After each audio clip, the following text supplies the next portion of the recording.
사마타 수행에서 한 40가지 주제가 있는데 그 중에서 첫 번째 10가지가 이제 10개의 가시나 수행이 있어요. 이거는 이제 어찌 보면 사마타 수행에서 굉장히 기본이 되는 그런 이제 수행인데요.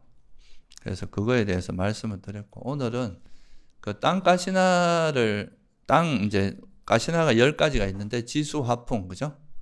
4가지가 있고, 그 다음에 정황적백이라고 하는 색깔 가시나 4가지가 있고, 그 다음에 광명, 제한된 허공, 이렇게 해서 10가지로 설명이 되는데, 땅의 가시나에 대해서 이제 이해하고 나면 그 다음에는 나머지는 그 땅 가시나를 닦는 방법이나 그런 이제 기본적인 틀은 똑같고요.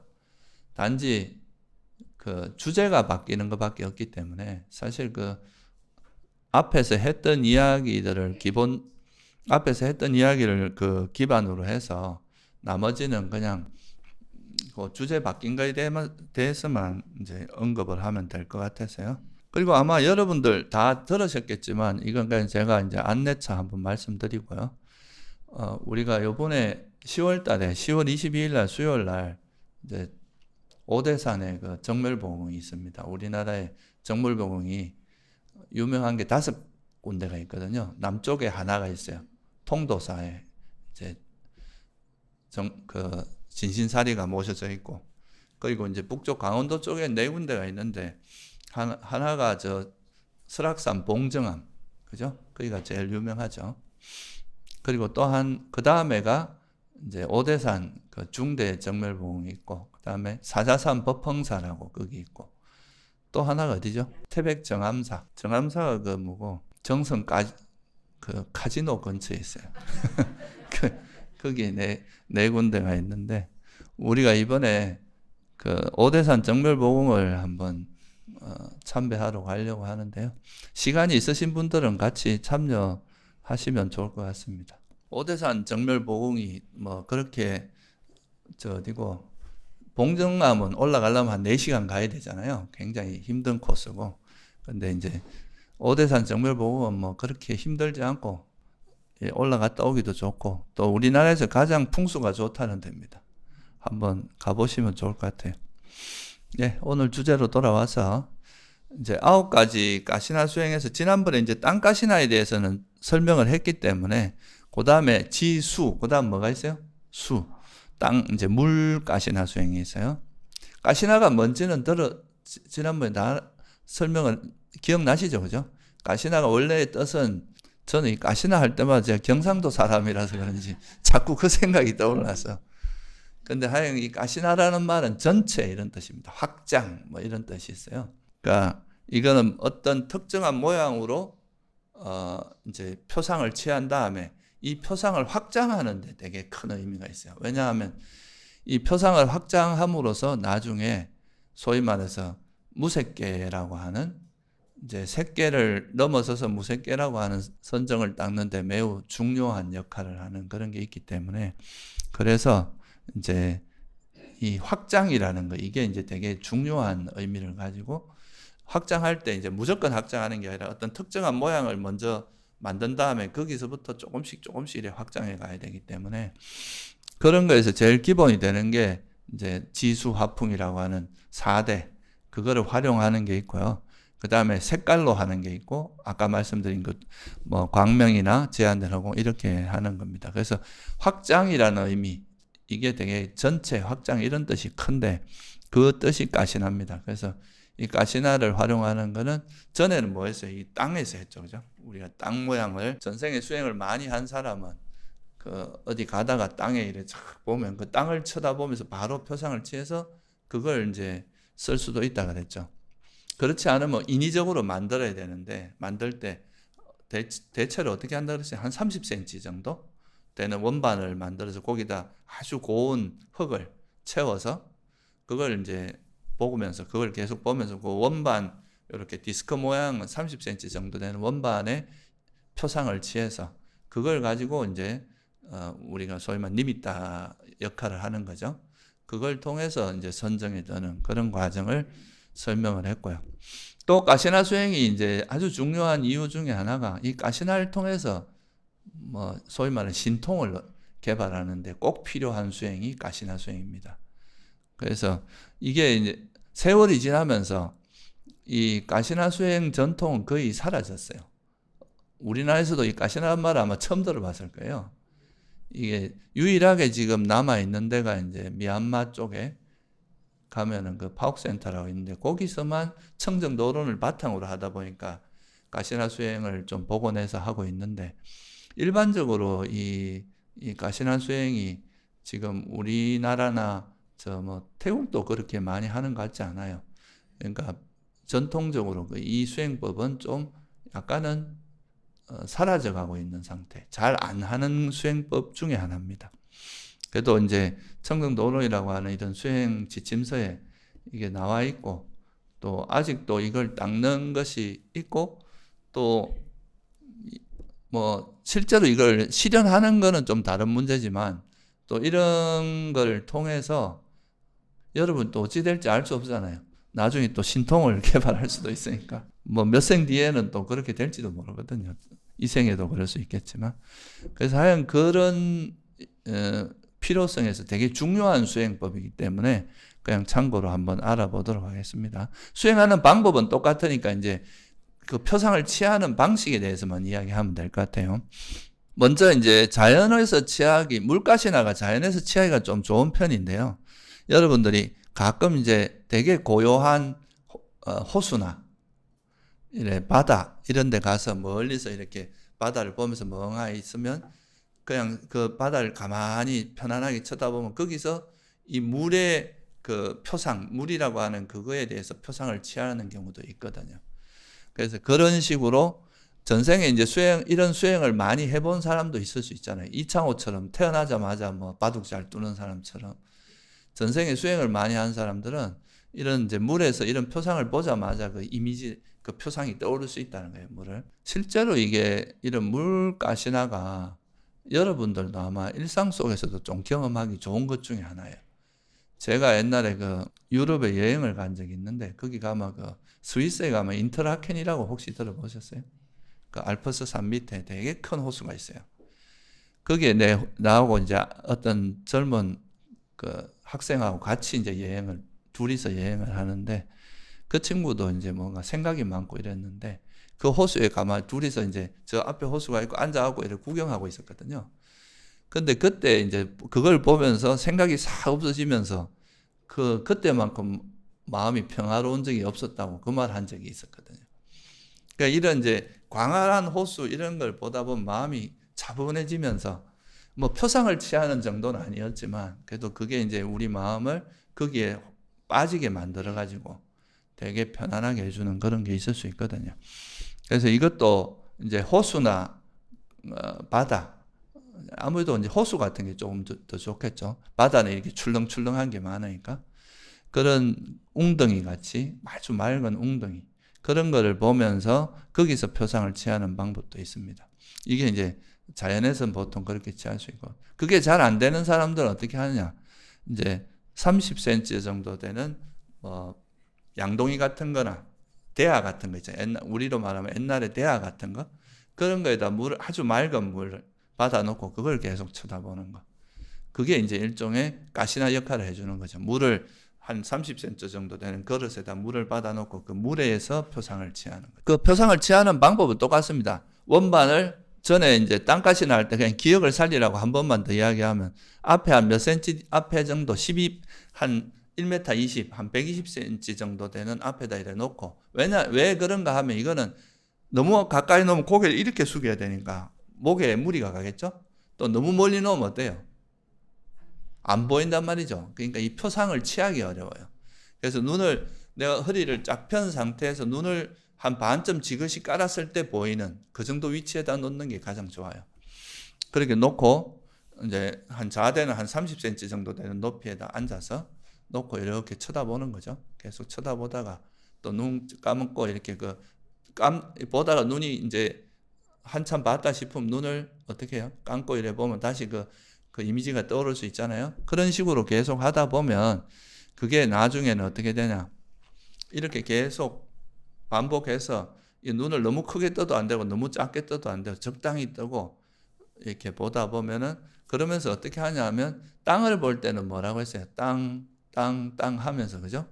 그 땅의 이미지를 만드는 거죠. 땅의 그 표상을 취하는 건데, 이 물을 할 때는 어떻게 하면 되겠어요? 물 이러면 되겠죠. 빨리어는 아뽀라 그럽니다. 아뽀.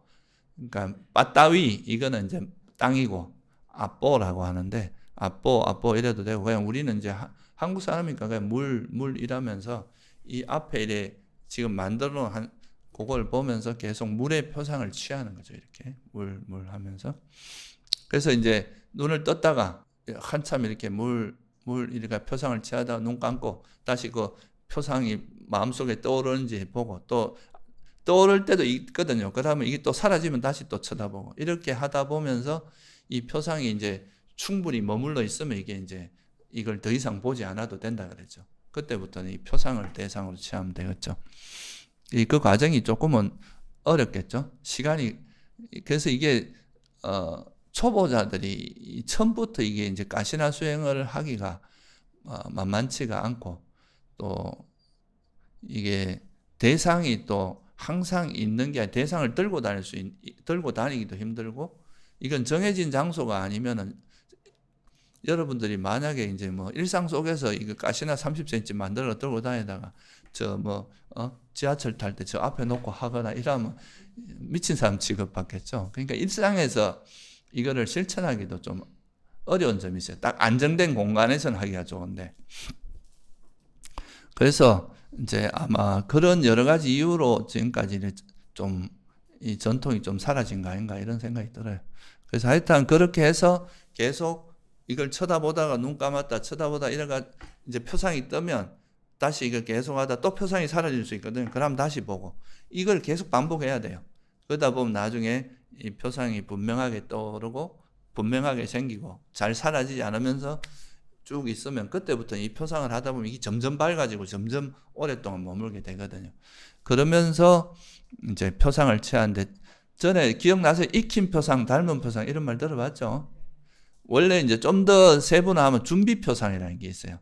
근데 이거는 뭐 처음에 이제 하다 보면 이제 조금 시작되는 거 그런 거고, 우리가 호흡 수행 같으면 준비 표상이 약간 뭐 뿌옇게 나타나 안개처럼 나타나거나 빛이 멀리서 번쩍번쩍하고 이런 게 다 준비 표상이에요. 근데 익힌 표상은 좀 솜털, 목화솜처럼 이렇게 하얗게 나타나는. 그 다음에 이제 닮은 표상 이렇게 나타나는데, 보통 이제 이런 가시나 수행에서는 물이 있으면은 물에다 이렇게 한다 그러면 처음에 그 물이 가만히 있지 않고 약간은 찰랑찰랑할 수도 있잖아요, 그죠?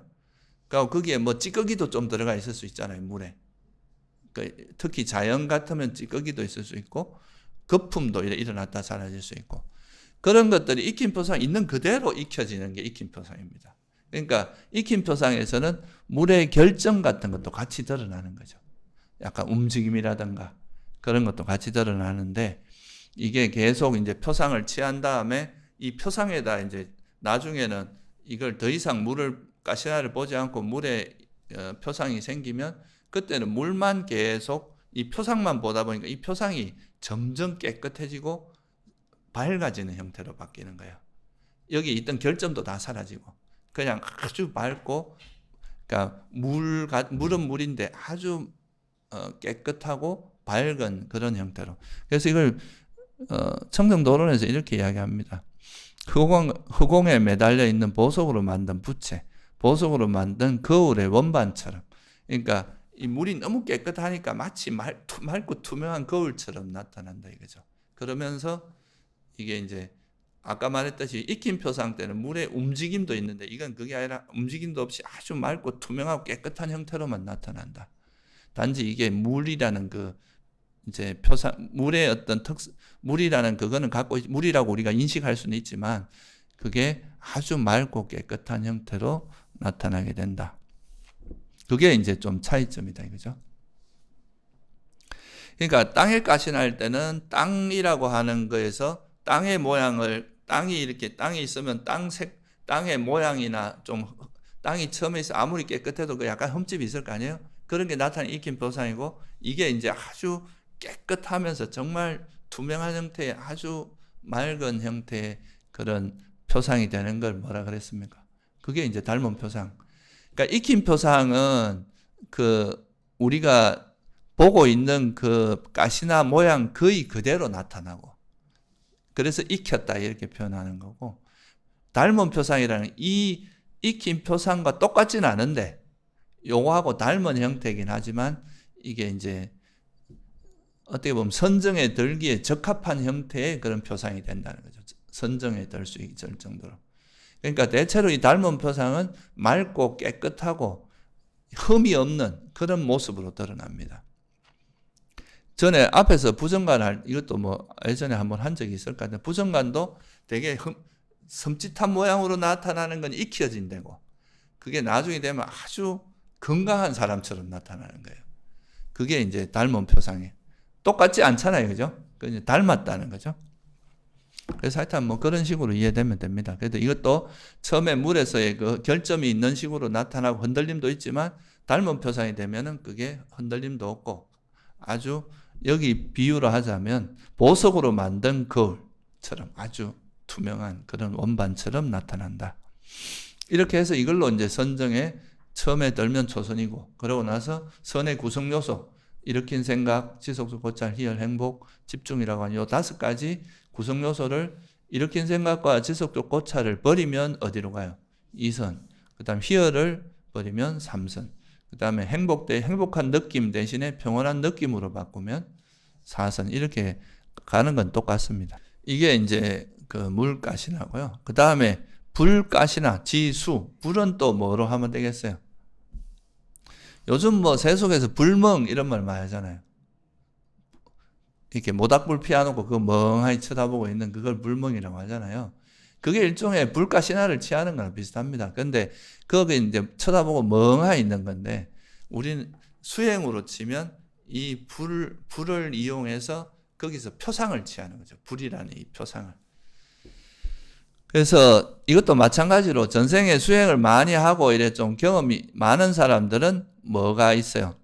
우리가 등불이나 화덕이나 뭐 숲속에 불이 나거나, 그러니까 모닥불 같은 거 피워놓거나 이러면 그 불 쳐다보면서 거기서 바로 이 불꽃의 표상을 취할 수 있는 이런 경우도 있겠지만, 일반적으로는 이제 그런 게 잘 안 되기 때문에 인위적으로 만들 때는 어떻게, 아까 물은 이제 양동이 같은 데 해놓으면 되잖아요, 그죠? 근데 불은 어떻게 하면 되겠어요? 일단 불을 피워야 되겠죠. 모닥불 같은 걸 피워놓고, 그러니까 이거를 적당한 크기의 모양을 만들어야 되니까 천이나 이런 이제 가죽이나 천 같은 걸로 구멍을 30cm 뚫어 놓고 앞에다 이렇게 걸어 놓으면 어떻게 되겠습니까? 불이 막 나고 있는데 이 앞에다 구멍이 이래 있으니까 그 여기서는 불타고 있는 불꽃에 대한 이미지만 보일 거 아니에요, 그죠? 그걸 가지고 표상을 취하는 거예요. 무슨 말인지 아시겠죠? 그죠? 그래서 불을 피워놓고 앞에다가 천이나 가죽 같은 걸로 이렇게 걸은 다음에 요 구멍을 통해서 그 불이 이래 막 불타고 있는 거기서 불의 표상을 취하는 거다, 그죠? 그러니까 여러분들도 나중에 어디 가서 뭐 캠핑 가갖고 만약에 모닥불 피워놓으면 그 앞에다 천으로 이래 걸어놓고 그걸로 해보세요. 그럼 불멍이 아니라 이제 불가시나, 이 가시나 수행이라고 좀 알려주면서 아는 체도 하고, 그렇게 해서 이제 표상을 취하면 됩니다. 이것도 이제 하는 방법은 똑같아요. 이제 이게 또 불가시나가 좀 불편한 거는 불을 계속 지펴줘야 되잖아요. 그러니까 이제 나무가 타면 또 다시 넣어갖고 또 이래야 되니까, 이게 사실 이런 수행이 호흡 수행이나 이런 것처럼 숨만 쉬면 되는 이런 것보다는 좀 불편한 게 있는 거예요, 이게. 대상을 계속 만드는 게. 그래서 이것도 그렇게 해서 아까와 똑같이 내가 허리를 펴고 했을 때 적당한 위치 한 120cm 내외에서 놓고 자대에서 이렇게 보면서 계속 그걸 쳐다보다가 눈을 감았다가 보이면 또 표상이 띄어지면 또 했다가 또 아니면 또 계속 쳐다보고 이렇게 하면서 불꽃의 표상을 취하면 된다. 이게 또 이제 땅이나 불이나 뭐 물이나 바람 뭐 이런 것들이 우리가 불교 경전에 부처님 가르침을 보면 뭐 그런 말 들어봤어요. 땅을 닮은 수행을 해라. 뭐 물을 닮은 수행을 해라. 이런 거 들어봤죠. 그게 뭐냐 하면 이 대지는 모든 걸 다 포용하잖아요. 뭐 여러분들이 땅에다 쓰레기 넣거나 뭐 좋은 거 넣다고 좋아하지 않고 싫어하지 않잖아요.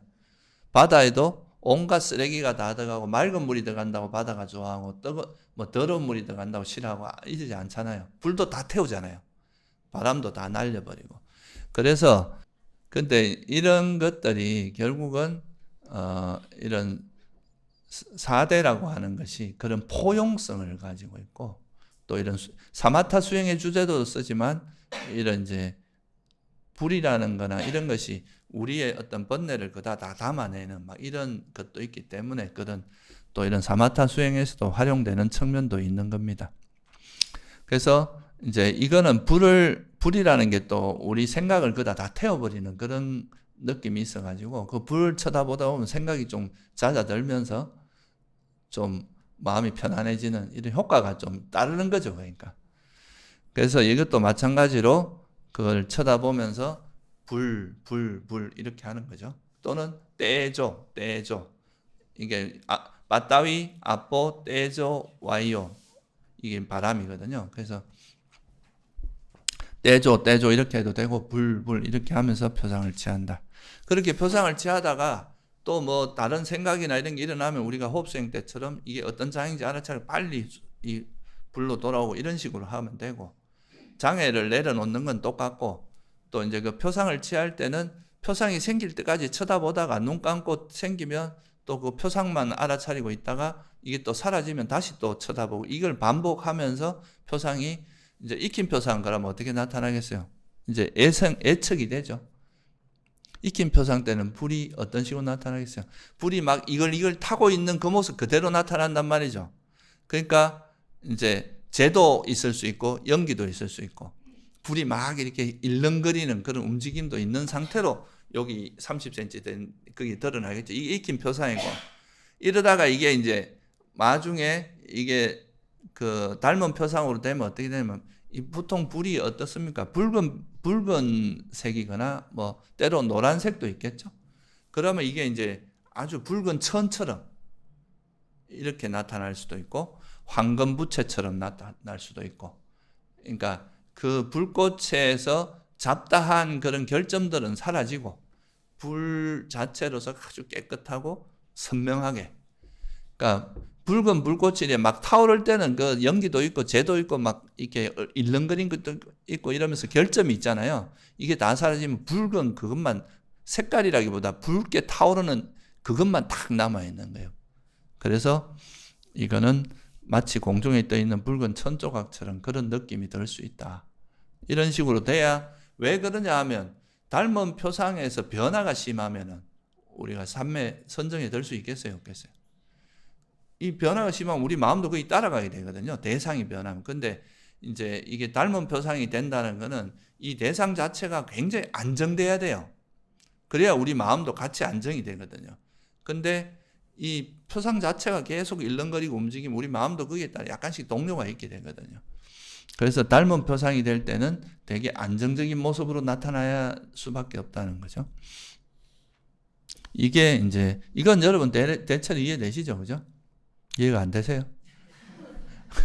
하여튼간에 그 표상, 뭐 이게 쉬운 수행은 아닙니다. 그런데 표상으로 보면 지수, 화풍이라고 하는 이 네 가지가 이제 땅으로서 표상을 취할 수도 있고, 우리가 일상에서 접하는 것들이에요. 그래서 이게 이런 게 잘 되면 여러분들이 사물을 보는 시각도 좀 달라질 수 있거든요. 우리가 그냥 막연히 보는 땅이지만 그 땅이 가다 보면 우리가 이렇게 뭐 갯벌에 갈 수도 있고, 아니면 땅이 굉장히 고른 어떤 뭐 황토로 잘 돼 있는 그런 가지런한 곳이 있을 수 있잖아요. 그런 데서 그냥 그거를 하나의 수행 주제로서 표상을 취할 수도 있고, 그죠? 그리고 물에 가서도 그냥 막연히 예쁘다가 아니라 그 물을 가지고 이제 물의 가시나로서 이해할 수도 있고, 그죠? 불도 아까 말했듯이 불가시나도 이해할 수 있고, 그렇게 보는 시각이 좀 달라질 수 있어요. 그 다음에 이 바람가시나는 조금 이해하기가 조금 어려운 면이 있겠죠. 그죠? 바람은 왜냐면 눈에 안 보이니까.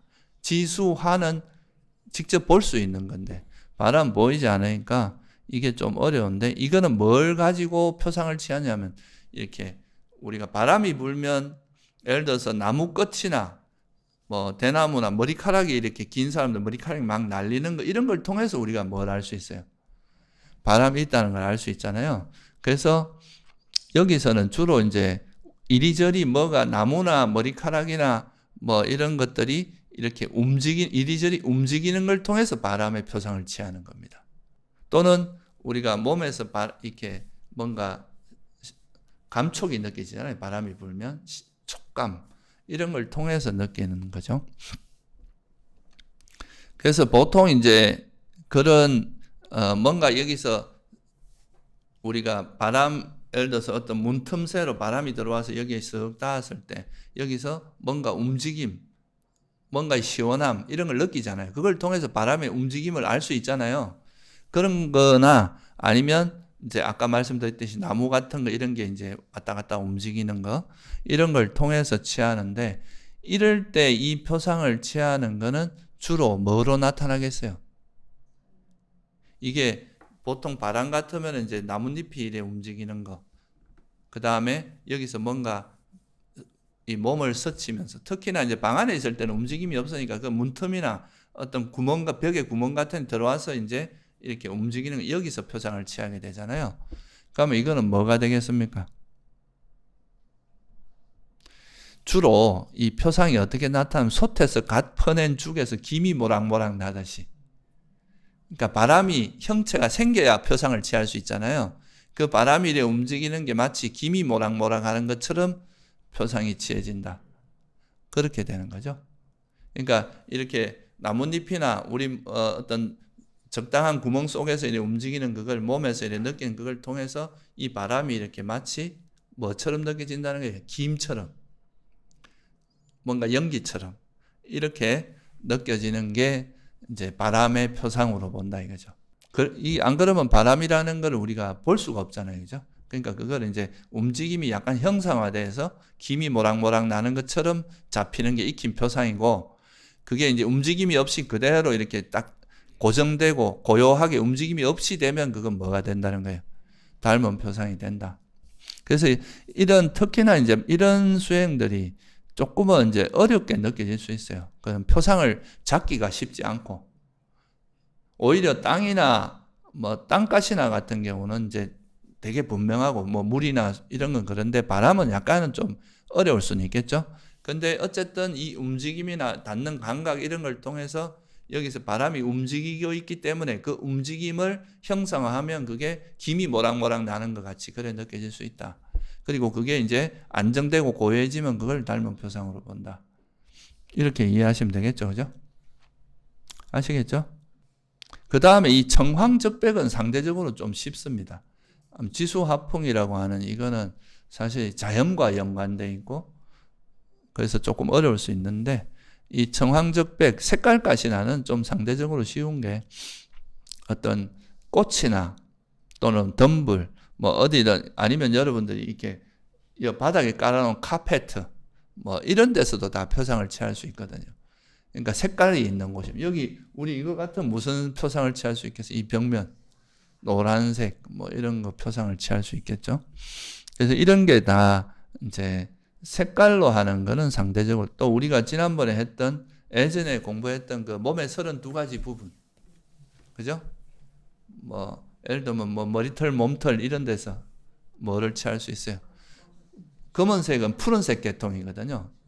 청색 계통은 그래서 이런 거 표상을 취할 수 있고 그러니까 이 색깔 가시나로 할 수 있는 거는 우리 주변에 널려 있습니다. 여러분 입고 있는 옷을 가지고 해도 되고 그래서 보통 이거를 이제 연습 삼아 우리가 할 때 저도 옛날에 파고 있을 때 이걸 뭐 이렇게 바구니에다 꽃을 담아서 파란색 같으면 이제 파란색 꽃을 담아서 할 수도 있고, 그러니까 붉은색 같으면 붉은색 장미 같은 거 이렇게 감아서 할 수도 있고, 또 아니면 어떻게 해요? 이런 벽면에다가, 그죠? 원반을 만들어. 그러니까 이렇게 하면은 여기서 이런 벽이 이래 넓어서 여기서 바로 이제 전생에 수행을 많이 한 사람 같으면 여기서도 바로 표상을 취할 수 있는데, 보통 그게 어렵다 그러면 이런 벽에다 빨간색 원반을 그리 놓으면 어때요? 눈에 잘 띄죠? 그죠? 그러면 붉은색 가시나를 취할 수가 있게 되겠죠. 그래서 이제 하는 방법이 이제 바구니 같은 거 한 30cm 되는 바구니에다가 꽃을 담아 놓고, 예를 들면 지금 푸른색이니까 푸른색 청년이나 이런 꽃을 담아서 거기다가 이제 그걸 계속 쳐다보죠. 이렇게 할 수도 있고, 아까 말했듯이 이런 벽면에다가 뭘 할 수 있어요? 이런 벽 색깔과 구분되게, 만약 여기 같으면 여기다 푸른색을 그리 놓으면 어떻게 되겠습니까? 30cm짜리 벽면에다 이렇게 칠해 놓으면 그 눈이 잘 띄겠죠, 그죠? 그런 걸 가지고 표상을 취하면 된다. 만약에 꽃을 가지고 한다면 어떻게 되겠습니까? 처음에 익힌 표상은 어떻게 생기겠어요? 꽃의 그런 막 모양도 나오고, 그 꽃술 같은 것도 보이고 되게 다양한 결점들이 보일 거 아니에요, 그죠? 그러다가 나중에는 이게 뭐야 돼? 아주 푸른색, 깨끗한 원반처럼 이렇게 나타난다, 이거죠. 근데 보통 이게 이렇게 하면요, 이게 이미지이기 때문에 뭐 지수, 화풍 이렇게 나타나도 그게 항상 밝은 빛의 형태로 나타납니다. 모양은 그대로 이제 지수, 화풍, 그다음 푸른색도 푸른색으로 보이지만 이거 형태는 아주 맑고 깨끗한 빛의 형태로 나타날 수밖에 없다는 그 정도만 이해하시면 돼요. 그래서 이거는 이제 이렇게 꽃이나 이런 거 놓고 이걸 아까 했듯이 그대로 이제 강주리에 놓거나 아니면 벽면에 이래 놓거나 해서 그렇게 한 다음에 푸른색 또는 이제 빨리어는 닐라거든요. 닐라. 뭐 푸른색. 아까 바람은 와요 또는 왔다. 여기 뭐 청정도론에서는 이제 왔다라고 표현되어 있는데요. 그걸 이제 그렇게 해도 되고, 여기는 지금 이제 푸른색은 닐라입니다. 닐라. 그래서 닐라 해도 되고, 그냥 우리는 한국 사람이니까 푸른색 이렇게 해서 표상 취하면 되고, 익힌 표상은 아까 말했듯이 꽃으로 하는 것 같으면 푸른색 꽃의 뭐 줄기라든가 수술이라든가 잎사귀 이런 것도 같이 표상이 취해지지만 나중에는 허공의 보석으로 만든 둥근 부채처럼, 그러니까 이게 둥근 원반처럼 이렇게 나타난다. 아까도 말씀드렸지만 익힌 표상은 원래 모습 그대로 보이는 거고요. 닮은 표상은 수행의 주제가 되기 때문에 이게 그걸 보다 보면 이게 점점 깨끗해지고 투명해지고 밝아지면서 본래 이제 푸른색이면 푸른색이 그것만 남아있지 아주 깨끗하고 투명한 빛의 형태로 바뀌어요. 그러면 이래 돼야 이게 우리가 선정에 들 수 있는 조건이 되거든요. 이게 변화가 심하면 선정에 들 수가 없어요. 이게 이제 푸른색 가시나는 그렇게 하면 되고요. 노란색도 똑같겠죠, 그죠? 바구니에 뭐만 바뀌면 돼요? 이제 푸른색 꽃 대신에 뭐로 바뀌면 됩니까? 이제 노란색으로만 바뀌면 되고, 또 이게처럼 여기는 이제 이게 노란색이니까 여기다 노란색을 그리면 구분이 잘 안 되니까 뚜렷하게 안 보일 거 아니에요. 그러면 뭐 이런 좀 약간 진한 색에다가 여기다가 흰색을 그린다거나, 그죠? 아니, 참 노란색을 그린다거나 이렇게 하면 눈에 띄겠죠. 그렇게 해서 벽면이나 바닥에다가 노란색을 그린 다음에 그걸 이제 염료나 이런 걸로 그렇게 해서 하는 거. 그렇게 하면 되겠죠. 그죠? 요즘 같은 말로 하면 이제 바닥에다 물감이나 뭐 아니면 뭐 노란색 그 색종이 같은 거를 갖다 놔도 되겠죠. 그죠? 보통 이게 이제 색깔 가시나 같은 경우는 뭐 큰 모조지 같은 큰 거 사가지고 그거에다가 이렇게 뒤에다가 뭘 붙이거나 뭐 나무에다 이렇게 붙여서 한다거나 이렇게 하는 게 제일 좋죠. 그러니까 이런 꽃이나 이런 건 좀 번거로우니까 제일 좋은 거는 한 30cm 정도 되는 이런 이제 뭐 박스 같은 거에다가 그 다음에 뭐예요? 그 색종이를 큰 거 이래 해가지고 동그랗게 30cm 정도 지름되는 걸 붙여서 하는 그게 제일 간편합니다. 그럼 그다음 노란색 붙이면 노란색 가시나가 되고 흰색을 붙이면 흰색 가시나, 그 다음에 청황, 적, 붉은색 붙이면 붉은, 그렇게 해서 가시나를 만들어서 하면 되겠죠, 그죠? 그래서 뭐 이제 푸른색 같으면 푸른색 이렇게 하고, 노란색 같으면 뭐 노란색 이건 빨리어는 삐딱가라고 하거든요. 그래서 그렇게 하고, 삐딱가 할 때 그거 하고 이건 삐딱가예요. 이게 장음이야, 장음. 그리고 붉은색 같으면 이제 붉은색으로 하고, 흰색, 그렇게 네 가지의 형태를 만들 수가 있죠, 그죠? 흰색 같으면 흰색 하고, 뭐 붉은색 같으면 붉은색 이러면서 표상을 계속 취하는 거죠. 이거 만드는 청황적백은 하나만 알면 나머지는 그것만 다르면 되니까. 꽃 같으면은 이제 우리가 뭐 붉은색 꽃도 있고 흰색 꽃도 있고 노란색 꽃도 있으니까 그 꽃을 바구니에다 채워서 해도, 자연에서 하는 건 그렇게 하면 되고 일반적으로는 그냥 뭐 벽면이나 이런 데서 그렇게 해도 되고, 그거는 뭐 자연스럽게 하면 된다. 자기가 제일 편한 건 아까 말했듯이 그냥 직접 만드는 거예요. 이렇게 디스크를 하나 만들어 가지고 그다음 색종이만 붙이는 게 가장 편합니다. 그렇게 해서 만들어서 되고, 마찬가지로 이게 이제 처음에는 그 디스크 같은 걸 하면 아무래도 이제 우리가 색종이 같은 거는 결점이 좀 덜하겠죠, 그죠? 익힌 표상이나 닮은 표상이나 크게 차이 나지 않을 수 있어요.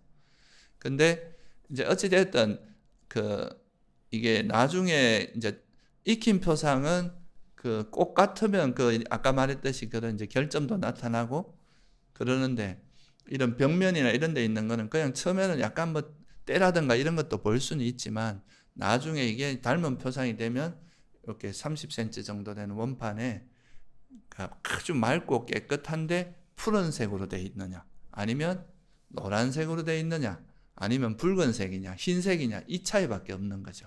나머지는 똑같아요. 그렇게 해서 표상을 취하고 그걸 통해서 산매된다. 이것도 하는 방법은 똑같죠, 그죠?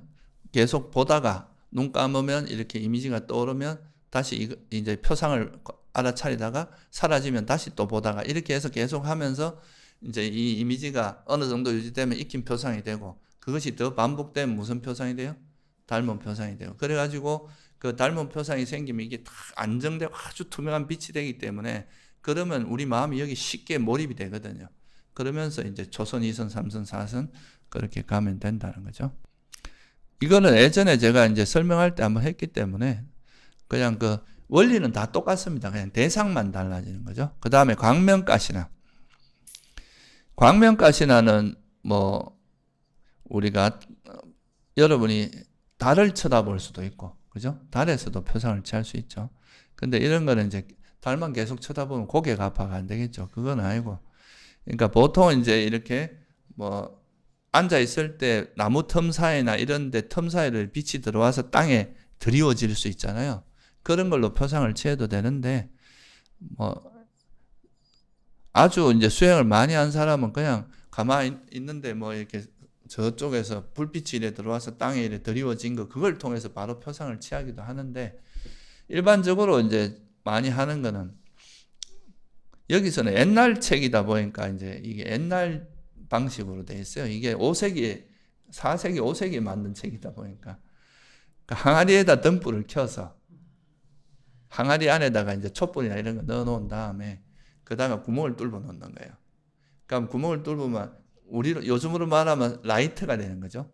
스치라이트가 돼서 벽에다 이렇게 비칠 거 아니에요. 그죠? 땅에다 비치거나. 그럼 그걸 가지고 표상을 취해라. 뭐 이렇게 이야기하는 거죠. 요즘 같으면 뭐 그럴 필요가 없잖아요. 그죠? 뭐 여러분들이 이렇게 30cm 정도 되는 판 만들고 거다가 만약에 그 안에다 빛만 넣어놔도 되게 좋게 만들 수도 있겠죠. 그죠? 이거 만드는 건 쉽습니다. 그래서 여기서는 근데 이제 항아리에다가 넣어서 해라. 그다 구멍 뚫어 놓고 그걸 벽면에다 비친 다음에 해라. 이렇게 설명을 하고 있습니다. 그렇게 해서 이제 그게 이렇게 비춰지면 똑같이 벽에다 하면은 좀 아까하고는 좀 다르겠죠. 그죠? 땅바닥에 할 때는 120cm 이런 게 이제 중요한데, 그 벽에다 할 때는 거리만 있으면 되지 이렇게 쳐다보는 거니까 고개를 숙이거나 이런 건 아니니까, 그러니까 이제 적당한 거리에 두고 이제 벽면에 있으면 좀 더 하기 쉽겠죠. 눈을 뭐 지그시 안 감아도 되고, 그러니까 그다 해놓고 그걸 가지고 광명 하면서 그거를 이제 표상을 취하면 되고요. 이 하다가 이제 생각이 자꾸 딴 데로 가고 이럴 때는 호흡 수행할 때 했던 것처럼 생각이 움직이면 또 딴 생각 즐기고 있구나 하고 알아차려 돌아오고, 성냄이라고 돌아오고 이러면서 계속 여기에 머물러 있는 시간을 오래 하다 보면 표상도 생기겠죠. 그러면 다시 왔다 갔다 보다가 눈 감았다 보다 눈 감았다 이래 하면서 표상을 만들어 나가면 된다. 그래서 이건 익힌 표상은 벽이나 땅에 드려진 빛의 원반, 빛을 비치면 그 원반이 생기잖아요. 그 원반 모양으로 생기는 거고, 이제 닮은 표상은 쉽게 말하면 광명이 이렇게, 이거는 이제 색깔이 중요한 게 아니고 밝은 빛이 중요한 거죠. 그죠? 아주 밝은 빛의 형태로 나타난다. 그래서 짙고 맑은 광명의 덩어리처럼 나타난다. 실제로 우리가 호흡수행에서 나타나는 것도 일종의 그 광명가시나 비슷한 거예요. 이걸 빛으로 보면 광명가시나가 되는 거고. 근데 이제 호흡수행에서는 그런 이게 모양이 탁 정해진 모양으로 나타나는 게 아니라서 그걸 이제 가시나라고 하기는 힘든데, 이제 이거는 딱 정해진 어떤 30cm 정도 되는 모양에서 하니까 이미지도 딱 그 모양 그대로 익혀지거든요. 그러니까 요 모양을 딱 만들어주고, 이게 이렇게 하는 거의 의미가 뭐냐 하면, 이렇게 30cm 정도 모양이 생기면 가시나의 제일 큰 의미가 뭐라 했습니까? 확장이거든요. 그러니까 처음에는 이렇게 요 정도로 선정에 들지만 선정이 더 오래 머물 때 더 좋은 건 이게 크면 클수록 편안해지거든요. 그래서 40cm, 50cm, 1m 뭐 더 크게, 뭐 예를 들면 뭐 이 선원 전체 또는 그 다음에 서울 막 이렇게 해서 우주 전체로 이 빛을 확장할 수 있거든요. 마음으로 확장하는 거니까. 그러면 나중에 어떻게 되냐면 이 우주가 전체가 빛으로 가득 차 있는데 그 안에서 내가 이 빛만 알아차리고 있는 거랑 똑같은 거예요. 그러니까 대상이 우주가 되니까 마음이 한결 편안한 거죠. 좁은 것보다. 그래서 그렇게 함으로써 이제 선정에 들기가 오래 머물기도 좋고, 그러니까 이 예를 들면 뭐 흰색 가시나 같으면 이 우주가 전부 흰색인 걸 알아차리고 있는 거랑 똑같은 거예요. 그리고 이건 광명이니까 광명을 알아차리고 있는 거죠.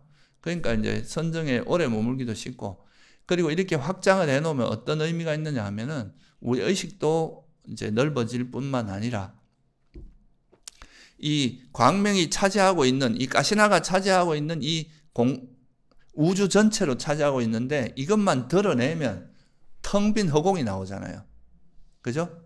차지하고 있는 이걸 드러내면 허공이 남죠. 그걸 대상으로 선정에 들어가는 게 바로 무색계예요. 그래서 이게 무색계 선정에 들어가는 데서 아주 중요한 역할을 하거든요. 물질을 드러낸다는 건 물질을 극복한다는 의미가 돼요. 이 빛이 물질은 아니지만 이 니미따가 뭐를 조건으로 생겼습니까? 지수, 화풍, 광명 이런 게 다 물질이잖아요. 그럼 물질을 조건으로 생긴 거란 말이에요.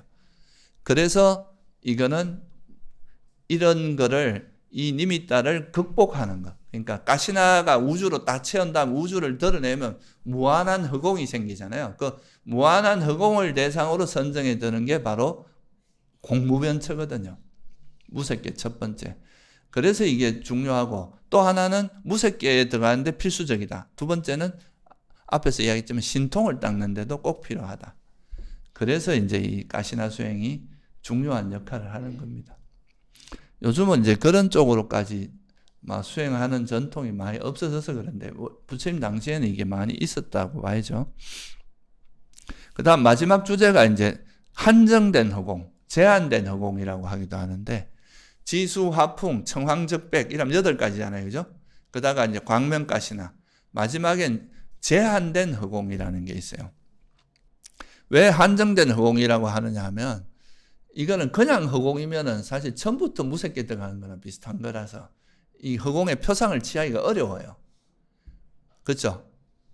아예 그냥 허공이라는 걸 표상을 취하는 거는 쉽지 않거든요. 아까 말했죠. 그래서 이걸 어떻게 하냐 하면, 이런 이제 가시나로 적당한 크기의 표상을 취한 다음에 그걸 어떻게 한다 그랬어요? 확장을 해서, 그 확장한 다음에 이걸 드러내면서 그게 이제 무한한 허공이 대상이 될 수 있는 거거든요. 그래서 처음부터 이제 그렇게 하는 게 안 되기 때문에 제한된 허공을 가지고 하기 때문에 한정된 허공 가시나다 이렇게 하는 거죠.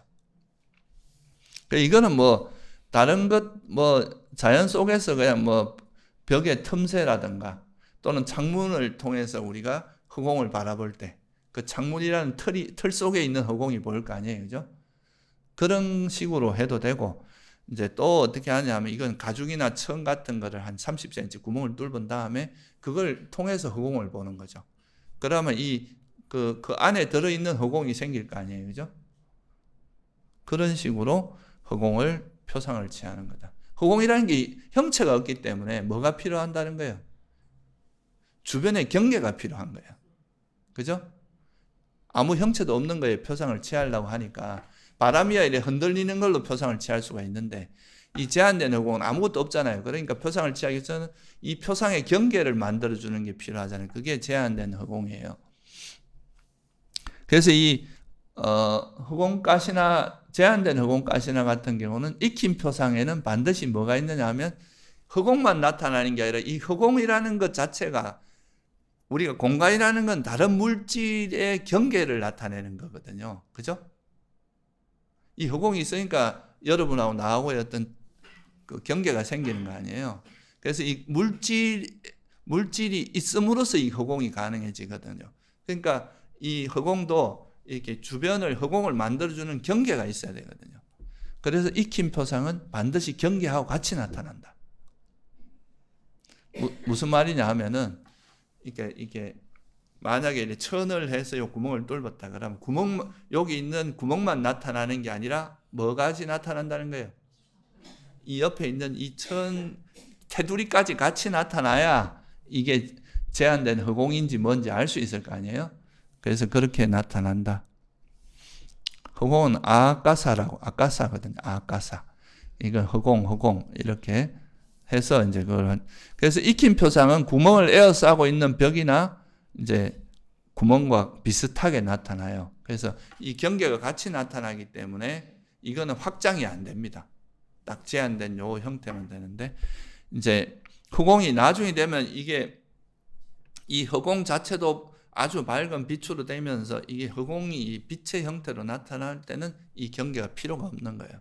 그때는 이제 닮은 표상에는 경계가 필요 없어진다. 그래서 이제 닮은 표상이 되고 나서부터 확장이 가능하다는 거죠.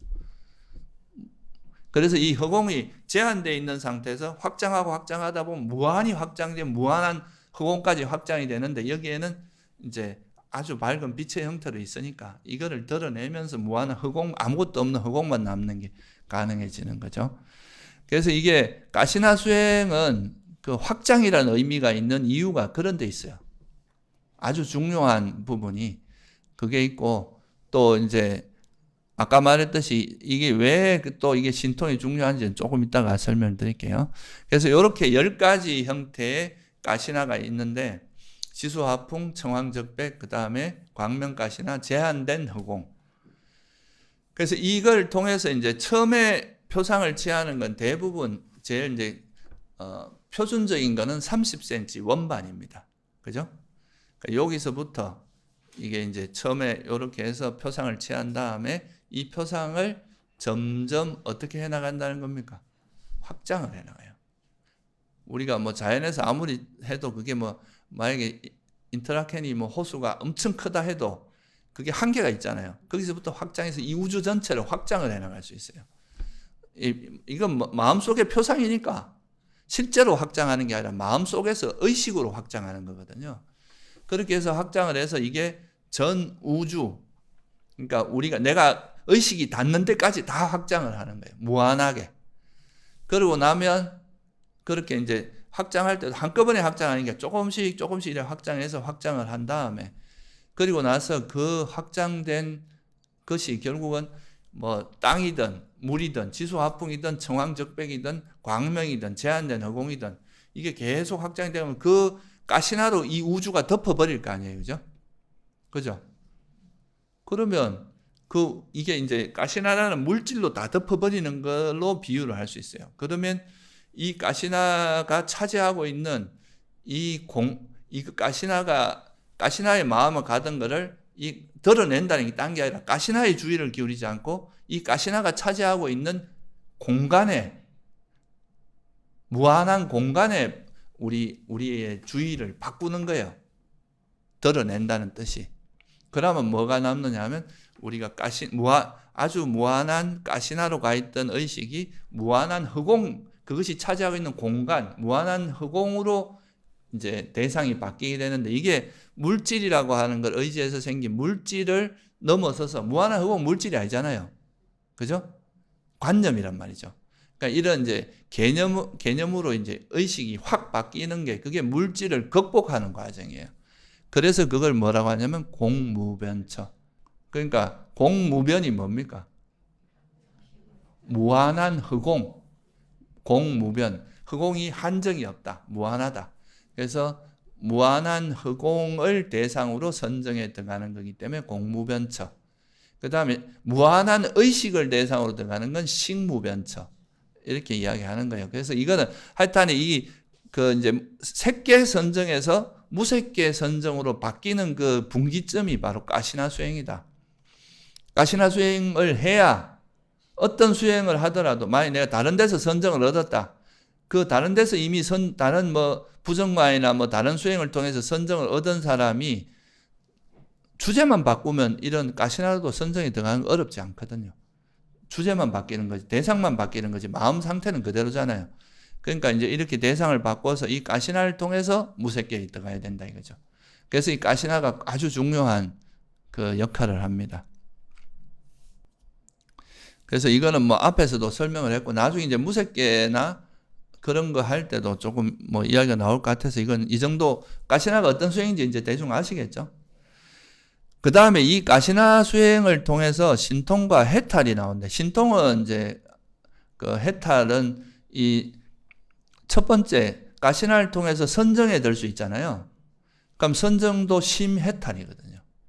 일시적으로 마음이 깨끗해지는 거예요. 심해탈이라고 하죠. 그러니까 마음이 청정해진다 그랬잖아요. 이게 이제 선정을 심청정이라고 하잖아요. 그럼 이 선정을 기반으로 해서 또 우리가 선정을 이루고 있는 이 오음마저도 무상고무하임을 깨뚫어 보면 이게 어디로 이어집니까? 번뇌의 소멸로 갈 수 있잖아요. 그럼 이게 완전한 해탈로 이어질 수도 있겠죠. 그죠? 그래서 이 이제 가시나 수행은 해탈로 이어지는 게 있고, 또 하나는 뭐냐면 이 가시나를 통해서 신통을 얻을 수 있는데 왜 그런지 이건 재미로 그냥 한번 봅시다. 여러분들이 만약 우리 옛날에 보면 이런 거 있잖아요. 이제 손오공 같은 데도 보면 구름 타고 다니죠. 옛날에 어른 스님들 중에서 이제 법구경 같은데 그 추석서에 보면 이런 이야기도 나와요. 스님들이 공중에 붕 떠갖고 자기 몸을 태워서 화광산매에 들어요. 그래가지고 자기 몸 스스로 다비식을 하는 거죠. 그래갖고 열반에 들고 이런 이야기 본 적 있어요, 없어요? 직접 본 적은 없지만 그래서 본 적은 있죠. 그게 이제 그런 거가 다 이 가시나 수행이 기반이 됩니다. 예를 들어서 허공인데 내가 디딜 수 없는데 여기에 공중에 떠 있으려면 뭐가 필요하겠어요? 이 허공만큼은 나한테 땅이 되라. 이 땅 가시나 수행을 한 사람들은 그러니까 땅 가시나로 사선정에 들어갔다 나와서 내가 이만큼을 정한다면 이거는 나에게 땅이 되라면 이게 나한테는 땅이 되는 거예요. 그래서 허공이나 물에서 땅을 창조할 수 있다는 거죠. 실제로 그렇게 한 다음에 그럼 무리로도 어떻게 할 수 있겠어요? 그렇죠. 그게 가능한 거예요. 그런 게 신통이라고 하는 거죠. 신통의 원리를 이야기하는 겁니다. 근데 보통 이제 자기가 신통이 있다는 건 대부분 사기입니다. 여러분 그거 아시죠? 100만 불 주면서 내 앞에서 내가 하라는 대로 해서 만약에 초능력을 보여주면 무조건 100만 불 준다는 그런 거 옛날에 TV 프로에서 한번 한 적이 있어요. 아무도 성공한 사람 없어요. 대부분 사기입니다. 공중에 공중부양했다 그래서 보니까 통통통 튀다 잠깐 떠오를 때 그때 찍어갖고 공중부양했다 그러고, 이게 대부분은 그거 실제로 가고 이게 투시한다 이렇게 하는데 눈 밑으로 살짝 보고 있는 거. 이게 다 대부분은 정상적으로 우리가 전생보니 이런 거 하는 건 사실 믿을 게 사실 별로 못 됩니다. 그런 말에는 별로 현혹될 필요 없어요. 자기 전생 보는 것도 그거는 이제 수행이 깊어지면 어느 정도 가능한데 나무 전생 보는 건 훨씬 어렵습니다. 자기 전생보다. 왜냐하면 자기 건 자기 마음속의 흐름을 거꾸로 기억해 들어가는 거잖아요. 근데 타인의 몸 일단 타심통도 있어야 되고, 그게 남의 전생을 본다는 건 사실 추측은 할 수 있죠. 너 전생이 뭐였겠다 이렇게는 할 수 있지만 그런 거 믿지 마세요. 대부분 그거는 맞는 말이 아니다 이거죠. 그래서 땅에 가시나가 물에도 걷거나 이런 거, 공중에서 앉아있는 거, 이런 것도 땅 가시나 수행을 통해서 가능하다는 거예요. 물 가시나는 건 뭐가 되겠어요? 이 땅 속을 파고 들어가고 이런 거 있잖아요. 땅에서 들어갔다 나왔다 하고 이런 거. 그러니까 폭풍우를 일으킨다거나, 그런 것. 그러고 그런 거 있잖아요. 사리불존자가 어디 가서 뭐 궁전을 흔들리게 했다. 그런 이야기 들어봤죠? 이렇게 저 새끼 가가지고 막 궁전 흔들리게 하고 막 집을 흔들리게 하고 그게 이제 그 밑에 기초를 물로 바꾸면 흔들리게 되겠죠, 그죠? 그런 것들도 다 신통의 거다. 불가신화는 이제 뭐고 자기가 원하는 걸 태우거나 그러니까 내 몸을 태울 수도 있고 그게 대표적인 게 이제 열반에 들 때 이제 화강 자기 스스로가 자기를 다비식을 해버리는 거예요. 내 몸이 이제 불로 되게 하는 거죠. 그렇게 해서 하는 게 있고요. 또 이게 이제 천안통이라고 하는 거를 신통 이제 그런 쪽에서 주석서 같은 데서는 어떻게 이야기하냐면 우리 마음에서 이제 삼매의 이 경전에도 그런 비슷한 이야기 나옵니다. 우리 마음이 그 선정의 힘이 강하면 광명이 이렇게 생기는데 그 광명이 닿는 데까지 볼 수 있다고 보는 거거든요. 그러니까 천안통이 있으면 뭐 예를 들면 다른 뭐 어디까지 이래 닿을 때 그 세계를 볼 수 있다 이렇게 이야기하죠. 그래서 천안으로 형상을 볼 수 있도록 빛을 만드는 역할도 한다. 이건 보통 이제 광명가시나나 흰색가시나 이런 게 훨씬 많이 활용이 됩니다. 그러니까 바람처럼 빨리 간다. 뭐 예를 들면 이제 그걸 타고 내가 원하는 데 순식간에 이동하는 거. 이런 것도 일종의 바람가시나를 통해서 하는 거다. 폭풍을 일으키고 뭐. 푸른색 가시나 이런 것도 푸른색을 창조하고 어둠을 만들고 어둠 만든 날 까맣게 하면 어두워질 거 아니에요, 그죠? 그러니까 그런 것도 가능하다. 이런 건 그냥 그러고 이제 이 가시나 색깔 가시나를 통해서 이제 우리가 색계 사성까지 들 수 있잖아요. 이런 건 이제 우리가 마음을 깨끗하게 청정하게 한 사선의 특징이 청정함이거든요. 그래서 뭐 깨끗함을 통한 해탈을 얻는다 이렇게 하기도 하고 자해수행을 통해서는 깨끗함을 통한 해탈을 얻는다 이렇게 경전에 나와 있는 게 있어요. 연민은 뭐라 그럽니까? 연민의 정점은 무색계, 공무변처라고 하거든요. 왜 그렇습니까? 연민은 이제 그 물질을 극복하던 것처럼 몽둥이를 내려놓고 이제 그런 것처럼 이제 남을 해치거나 이런 거 안 하기 때문에 그렇다 뭐 이렇게 설명되어 있습니다. 하여간 그거는 여기 중요한 이야기는 아니라서 하여튼 이 사선정을 그 가시나 수행을 가지고 사선정에 들 수 있고 그게 이제 깨끗함의 해탈을 얻을 수 있게 하고 노란색은 이거 들으면 여러분이 좀 솔깃할 것 같아요. 금이 되라고 결심할 수 있다. 이건 금이 되라 이러면 금이 되는 거죠. 그래서 부처님께서 이제 신통 같은 것이 뭐 가능하냐 안 하냐 이런 떠나서 수행자들이 신통을 하는 것을 별로 권유하지 않았어요. 자기가 있다 하더라도 그걸 함부로 쓰지 마라. 이 신통을 자꾸 쓰다 보면은 오히려 그게 자기가 타락할 수 있거든요. 대표적인 분이 누구냐? 대화다따인 거예요. 사실 대화다따가 되게 우리는 저열한 수행자로 생각하지만 원래 그분은 색계사선하고 신통까지 있던 분이었습니다. 아주 뛰어난 수행자였어요. 그러니까 또 다른 사람들이 있었을 거 아니에요. 그런데 이제 질투에 눈이 멀어가 그래 된 거지. 남자의 질투도 무서워요.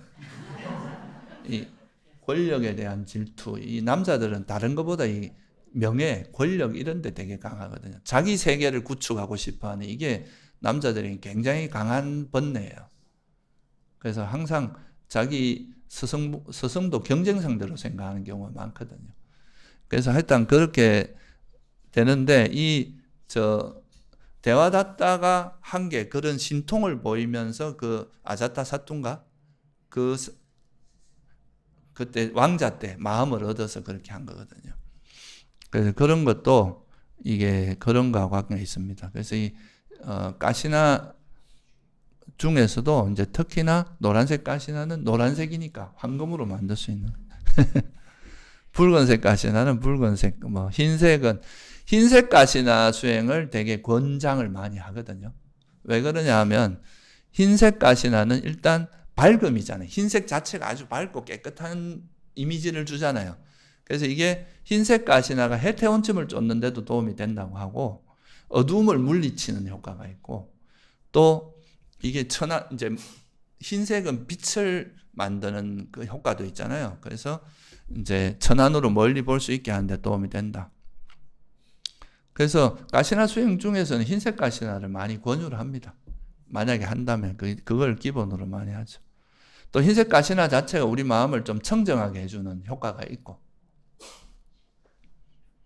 여러분도 뭐 아무것도 아닌 것 같아도 우리가 눈이 와갖고 막 눈 밖에 나왔는데 하얗게 돼 있으면 뭔지 모르게 마음이 좀 깨끗해지는 느낌이 있잖아요. 그런 게 다 흰색이 주는 효과 같은 게 있거든요.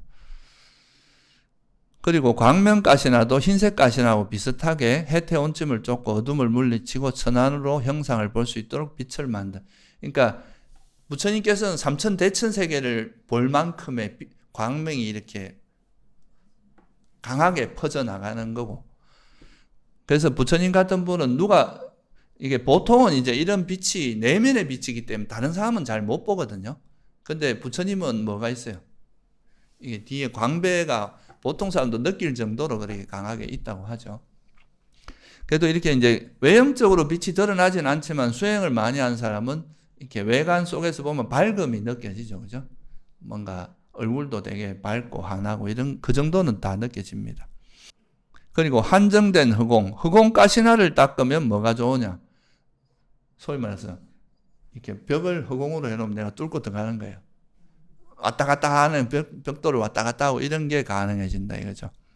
그러니까 우리가 보통 이제 어떤 구름을 타고 막 자기가 원하는 데 날아다니 이 빠른 속도로 가는 거는 바람가시나고, 이 흑공에다 이렇게 내가 그걸 구름을 탈 수 있는 건 이 흑공을 뭐로 만들어서 그렇게 했어요? 땅가시나로 만든 거고. 그리고 이제 아까 말했듯이 이제 이런 밑에 이 땅에서 수영하듯이 왔다 갔다 하고 이런 건 뭐겠어요? 물가시나.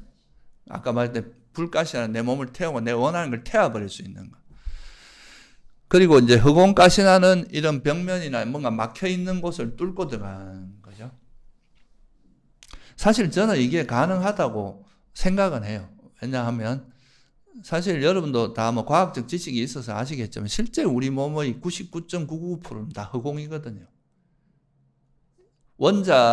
원자하고 그 양성자하고 이게 전자하고 그 사이 거리가 얼마나 됩니까? 잠실 운동장에 요래 조만한 하나 호두알 같은 거 하나 놓은 그 정도 거리라 하거든요. 그러니까 실제 우리 몸은 거의 다 흑공으로 되어 있는데 이게 못 뚫고 들어가는 게 자기장 때문에 그래요. 전자가 있으니까 이제 엄전기가 있잖아요. 그것끼리 부딪히기 때문에 그게 안 된다 하거든요. 여러분이 그런 게 없으면 그냥 흑공이에요, 흑공.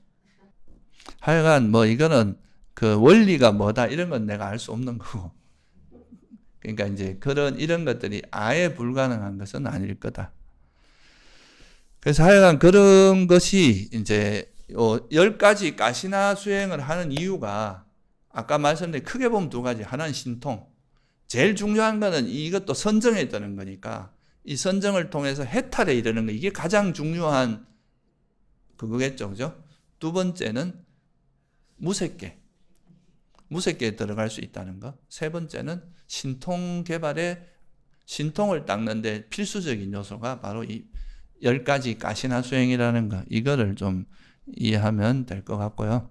이 가시나 수행을 할 수 없는 존재가 업의 장애를 가졌다. 이건 처음부터 무간업을 지은 경우. 이게 뭡니까? 무간업이 뭐예요? 오무간업.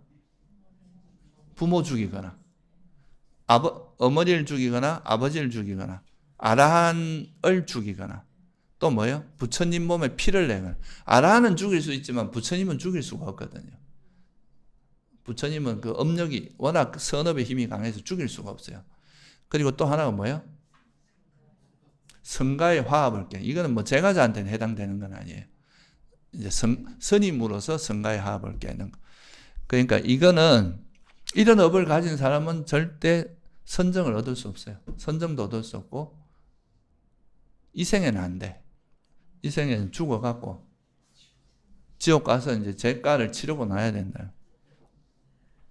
그리고 너무 이제 삿된 견해를 가진 사람도 이런 이제 수행을 하기 힘들고, 삿된 견해를 가진 사람은 이제 이것도 되게 무서운 거예요. 자기가 이제 수행하는 것 자체를 바른 견해를 가르쳐줘도 그걸 깨부수는 사람이기 때문에 그 다음에 이거는 뭐 아비담마적인 좀 타고난 지혜가 좀 부족하면 이 생에 하기는 좀 어렵다. 그러니까 어느 정도의 지혜는 타고나야 된다. 그러니까 여러분도 바라밀을 많이 쌓아놔야 돼요. 바라밀이 부족하면은 이 생에서 수행하고 뭐 이런 건 아무 지장이 없는데 깨달음에 이르거나 선정에 얻는 거는 그래도 지혜가 좀 있게 태어나야 가능한 거다. 그 다음 뭐 열의가 없는 사람, 이건 뭐 말할 것도 없는 거죠. 지혜가 없는 사람, 이런 사람들은 선정에 들 수 없다.